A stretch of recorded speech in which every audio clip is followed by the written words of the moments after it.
Je m'en vais dans un pays où je peux être qui je suis, où aimer n'est pas puni, où personne ne me renie.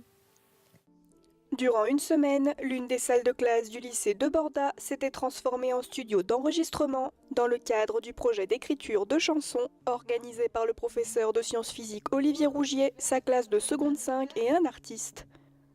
Et cette année, c'est avec l'auteur, compositeur et interprète Magja que les élèves avaient travaillé. Je viens avec de l'énergie et puis il y a une mise en mouvement qui s'opère sur le travail d'écriture. Trouver des phrases d'accroche comme des titres de films. Et puis ces titres-là vont donner des idées. Ces idées vont se mettre sur feuille. Elles vont devenir couplets, refrains.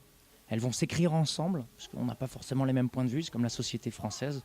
Et ça a donné vie à cette chanson écrite en français, avec aussi d'autres langues. Pourquoi ? Parce que les groupes sont composés aussi d'origines différentes. Et il y a des langues maternelles qui résonnent. Donc il y a de l'anglais, il y a de l'espagnol pour l'instant.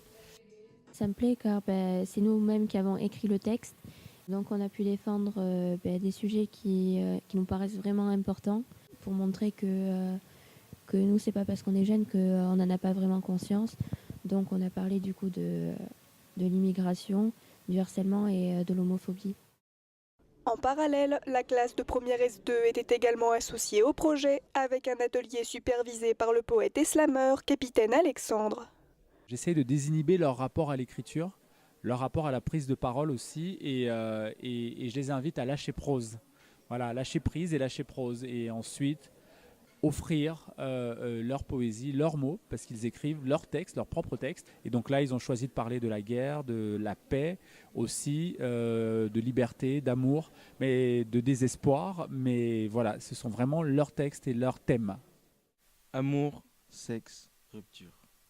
Où est la sincérité dans un monde où l'amour devient banalité ? Est-ce une perte de temps qu'aimer ? Amour, sexe, rupture. Sentiment unique, éprouvé pour cette fille magnifique.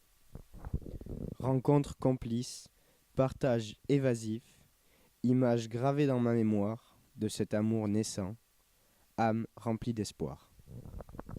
Plusieurs baisers échangés, cœurs et corps entremêlés.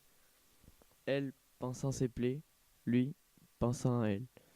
On a trouvé que c'était un thème sur lequel c'était facile de développer, de trouver des bonnes rimes et des choses qui sonnaient bien. Par rapport aux autres groupes, notre texte il est un peu plus court, mais on a pris le temps de chercher chaque mot pour que ce soit les bons mots. Un projet qui aura une fois de plus permis aux élèves de prendre confiance en eux et de renforcer la cohésion de groupe dans les classes. J'ai pas confiance en moi et je sais qu'il m'aide, vu qu'il me dit de me lancer, alors que moi je sais pas, mais il m'aide vraiment, il me dit faut prendre confiance en soi. Il nous a juste mis à l'aise et moi ça m'aide parce que quand je suis avec lui et que je fais ma voix un peu toute timide, il me dit mais non, c'est pas comme ça qu'il faut et il me lance du coup, ça m'aide. Souvent après les projets, on a des élèves qui se connaissent mieux, qui se sont découverts et qui se respectent profondément. Et c'est une ligne qui nous suit jusqu'à la fin de l'année. Je remercie très sincèrement la région pour sa confiance et l'aide financière qu'elle m'apporte. Je remercie le lycée Jean-François Caille des Deux-Sèvres pour son partenariat technique et humain. Et je remercie les artistes qui ont été profondément bienveillants envers les élèves. Je voudrais rajouter cette citation de Christian Bobin qui me tient à cœur et qui résume, je trouve, assez bien le leitmotiv de ce projet que je mène. Écrire, c'est dessiner une porte sur un mur infranchissable et puis l'ouvrir.